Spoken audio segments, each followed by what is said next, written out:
സച്ചിൻ അവിടെ നിന്നും വിവരങ്ങൾ ശേഖരിക്കുന്നുണ്ട്. സച്ചിനിലേക്കാണ്. സച്ചിൻ, ഇപ്പോൾ അവിടെ കോടതി ചോദിച്ചപ്പോൾ ഈ കുറ്റക്കാരനാണ് എന്ന് തെളിഞ്ഞു, അപ്പോൾ എന്തെങ്കിലും പറയാനുണ്ടോ എന്ന് ചോദിച്ചപ്പോൾ തന്നെ തൂക്കിക്കൊന്നോളൂ എന്നതടക്കമുള്ള രീതിയിൽ ചെന്താമര പ്രതികരിച്ചു എന്നൊക്കെ മനസ്സിലാക്കാനായിട്ടൊക്കെ സാധിക്കുന്നുണ്ട്. അപ്പോൾ എന്താണ് ഇപ്പോൾ കോടതിയിൽ നടക്കുന്നത്?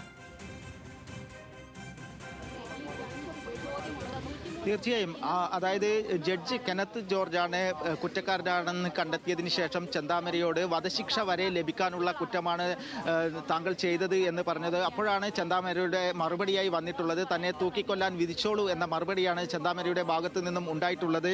അത്തരത്തിൽ കൊലക്കുറ്റം തെളിഞ്ഞ സാഹചര്യത്തിലാണ് കോടതിയുടെ ചോദ്യം ഉണ്ടായിരുന്നത്. അപ്പോഴാണ് ചെന്താമര തന്നെ തൂക്കിക്കൊല്ലാൻ വിധിച്ചോളൂ എന്ന കാര്യം പറഞ്ഞിട്ടുള്ളത്. കഴിഞ്ഞ സജിതയെ കൊലപ്പെടുത്തിയ കേസിലടക്കം വലിയ രീതിയിൽ ധാർഷ്ട്യത്തോടു കൂടെയുള്ള മറുപടി ായിരുന്നു ചെന്താമരയുടെ ഭാഗത്തു നിന്നും ഉണ്ടായിരുന്നത്. അത്തരത്തിൽ സമൂഹത്തിന് തന്നെ ഏറ്റവും ഭീതിപ്പെടുത്തുന്ന ഒരു പ്രസ്താവന കഴിഞ്ഞ കൊലപാതക കേസിലെ വിധിയിലൊക്കെ ചെന്താമരയുടെ ഭാഗത്ത് നിന്ന് ഉണ്ടായിരുന്നു. ഇരട്ട കൊലപാതക കേസിന്റെ വിസ്താരങ്ങളൊക്കെ നടക്കുമ്പോൾ മാധ്യമങ്ങളോട് പങ്കുവച്ചത് ഇനിയും തനിക്കെതിരെ ശബ്ദിച്ചവരെ താൻ കൊല്ലുമെന്ന തരത്തിലുള്ള ഭീഷണികൾ ചെന്താമരയുടെ ഭാഗത്ത് നിന്നും ഉണ്ടായിരുന്നു. അത്തരത്തിൽ സമൂഹത്തെ ഒന്നാകെ ഭീതിപ്പെടുത്തുന്ന ഒരു പരാമർശം തന്നെയാണ് ചെന്താമര കഴിഞ്ഞ കാലങ്ങളിലെല്ലാം നടത്തിയത്.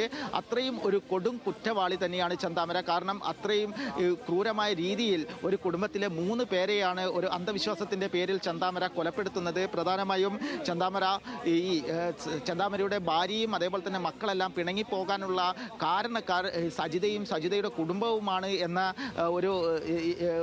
ഒരു വിശ്വാസത്തിന്റെ പുറത്താണ് ഇത്തരത്തിലൊരു നടപടിയിലേക്ക് കടന്നത്. പ്രധാനമായും ഒരു ജോത്സ്യനാണ് ഇത്തരത്തിൽ നീണ്ട മുടിയുള്ള ഒരു സ്ത്രീ കാരണമാണ് തങ്ങളുടെ കുടുംബം പിണങ്ങിപ്പോയത് എന്ന പ്രസ്താവന ചെന്താമരയോട് നടത്തി. അതിനെ തുടർന്നാണ് ചെന്താമര ആ വീട്ടിന് അയൽവാസിയായിട്ടുള്ള സജിതയെ നിരീക്ഷിക്കുന്നത്. തുടർന്ന് സജിതയ്ക്ക് നീണ്ട മുടിയുണ്ടായിരുന്നു. അത്തരത്തിൽ സജിതയെ പട്ടാപ്പകൽ 2019 വീട്ടിൽ കയറി വെട്ടിക്കൊലപ്പെടുത്തുന്നു. അതിൽ വലിയ രീതിയിലുള്ള ഒരു നിർണായകമായ ശാസ്ത്രീയ തെളിവുകളുടെയും അതേപോലെ തന്നെ സജിതയുടെ രക്തത്തിൽ പതിഞ്ഞ ചെന്താമരയുടെ കാൽപ്പാടുകളുടെ അടിസ്ഥാനത്തിലാണ് സജിതയെ കൊലപ്പെടുത്തിയത് ചെന്താമരയാണെന്ന് കണ്ടെത്തിയത്. തുടർന്നാണ് 2025 ജാമ്യത്തിലിറങ്ങിയതിന് ശേഷം സജിതയുടെ ഭർത്താവ് സുധാകരനെയും അമ്മ ലക്ഷ്മിയെയും ചെന്താമര കൊലപ്പെടുത്തുന്നത്. ആ കേസിലാണ് ഇപ്പോൾ പാലക്കാട് സെഷൻസ് കോടതി വിധി പറയാൻ വേണ്ടി പോകുന്നത്. കേരളം കാത്തിരിക്കുന്ന ഒരു വിധി തന്നെയാണ് ഉണ്ടാവുക എന്ന കാര്യത്തിൽ സംശയമില്ല. കാരണം അത്രയേറെ ചർച്ച ചെയ്ത ഒരു കൊലപാതക കേസായിരുന്നു നെന്മാറ പോത്തുണ്ടിയിലെ ഇരട്ട കൊലപാതക കേസ്. 2025 ജനുവരി 27-നാണ് സുധാകരനെയും സുധാകരൻ്റെ അമ്മ ലക്ഷ്മിയെയും പട്ടാപ്പകൽ റോഡിൽ വെച്ച് വെട്ടിക്കൊലപ്പെടുത്തുന്നത്. തുടർന്ന് ഒളിവിൽ പോയ പ്രതിയെ 2 ദിവസത്തിനുള്ളിൽ സമീപത്തെ വനമേഖലയിൽ നിന്നും പിടികൂടുകയായിരുന്നു.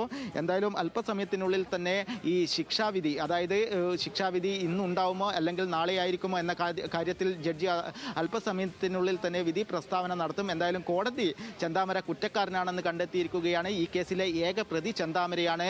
ശാസ്ത്രീയമായ തെളിവുകളുടെ അടിസ്ഥാനത്തിലെല്ലാം തന്നെയാണ് ചെന്താമരയുടെ കേസിൽ ചെന്താമര കുറ്റക്കാരനാണെന്ന് കണ്ടെത്തിയിരിക്കുന്നത്. 82-ലധികം സാക്ഷികളാണ് ഈ കേസിൽ ഉണ്ടായിരുന്നത്. എന്തായാലും ചെന്താമരയ്ക്ക് ലഭിക്കുന്ന ശിക്ഷാവിധി കേൾക്കാൻ വേണ്ടി സുധാകരൻ്റെയും സജിതയുടെയും മക്കളും അതേപോലെ തന്നെ ബന്ധുക്കളടക്കമുള്ളവരെല്ലാം തന്നെ കോടതിയിൽ എത്തിയിട്ടുണ്ട്. അല്പസമയത്തിനുള്ളിൽ തന്നെ ശിക്ഷാവിധി എന്താണെന്ന് വ്യക്തമാവും.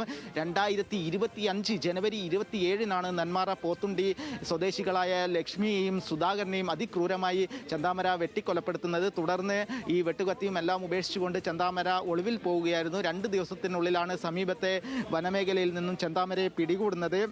എന്നാലും അല്പസമയത്തിനുള്ളിൽ തന്നെ ഈ കേസിലെ നിർണായകമായ വിധി പാലക്കാട് സെഷൻസ് കോടതിയിൽ നിന്നും ജഡ്ജി കെനത്ത് ജോർജ് വിധി പ്രസ്താവിക്കും. ഇന്നുണ്ടാവുമോ അല്ലെങ്കിൽ 2 ദിവസത്തിനുള്ളിൽ ഉണ്ടാവുമോ എന്ന കാര്യത്തിൽ അല്പസമയത്തിനുള്ളിൽ തന്നെ വ്യക്തത വരും. എന്തായാലും ചെന്താമര ഇരട്ടക്കൊലപാതക കേസിലെ കുറ്റക്കാരനാണെന്ന് കണ്ടെത്തിയിരിക്കുകയാണ്. കഴിഞ്ഞ 2025 ഒക്ടോബറിലാണ് സജിതയെ കൊലപ്പെടുത്തിയ കേസിൽ ചെന്താമരയ്ക്ക് ഇരട്ട ജീവപര്യന്തം പാലക്കാട് സെഷൻസ് കോടതി വിധിച്ചിരിക്കുന്നത്.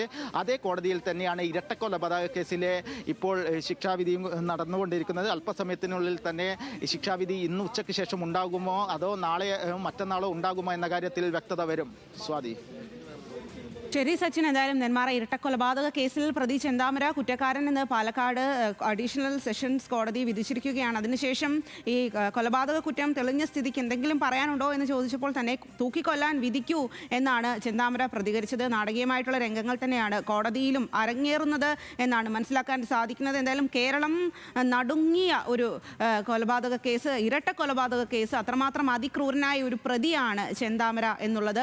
ഈ 2019 ഒരു കൊലപാതകം നടത്തുന്നു. അതിനുശേഷം അതിൽ ജാമ്യത്തിലിറങ്ങി ജാമ്യ വ്യവസ്ഥകളെല്ലാം ലംഘിച്ചുകൊണ്ട് മറ്റ് 2 കൊലപാതകം കൂടി നടത്തി എന്നുള്ളതാണ്. അതിക്രൂരമായിട്ടുള്ള വെട്ടിക്കൊലപ്പെടുത്തുക എന്നുള്ളതാണ്. മക്കളുടെ മുന്നിൽ വെച്ചാണ് അച്ഛനെ അടക്കം ഈ വെട്ടിക്കൊലപ്പെടുത്തുന്നത്. ഇതൊക്കെ കേട്ട് കേരളം ഏറെ സ്തംഭിച്ച നാളുകൾ ഉണ്ടായിരുന്നു. ചെന്താമര ഒരിക്കലും പുറത്തേക്ക് ഇറങ്ങാൻ പാടില്ലാത്ത ഒരു സാഹചര്യമാണ് എന്നുള്ളത് മക്കളടക്കം പറയുകയും ചെയ്തു. ഇനി അയാൾ പുറത്തിറങ്ങിയാൽ തങ്ങളെ കൂടി ഇത്തരത്തിൽ വധിക്കുമോ എന്നുള്ള അഭീതി തങ്ങൾക്കുണ്ട് എന്ന് പറയുന്നു. അതുപോലെ തന്നെ ഇതേപോലത്തെ സമാനമായിട്ടുള്ള മാനസിക കുറ്റകൃത്യം ചെയ്യാൻ തക്കതായിട്ടുള്ള ആളുകൾ ഒക്കെ പേടിക്കുന്ന തരത്തിലുള്ള തക്കതായ ശിക്ഷ നൽകണം ചെന്താമരയ്ക്ക് എന്നുള്ളത് തന്നെയാണ് ഒരു പൊതുവികാരം. പക്ഷേ കോടതി എന്താകും ശിക്ഷയായി വിധിക്കുക എന്നുള്ളതാണ്. ശിക്ഷാവിധിയിലേക്ക് കോടതി കടക്കും എന്നുള്ളതാണ് നിലവിൽ മനസ്സിലാക്കാനായിട്ട് സാധിക്കുന്നത്. എന്തായാലും ഇപ്പോൾ ഈ ഇരട്ട കൊലപാതക കേസിൽ പ്രതി ചെന്താമര കുറ്റക്കാരൻ എന്ന് തന്നെ തെളിഞ്ഞിരിക്കുന്നു എന്ന്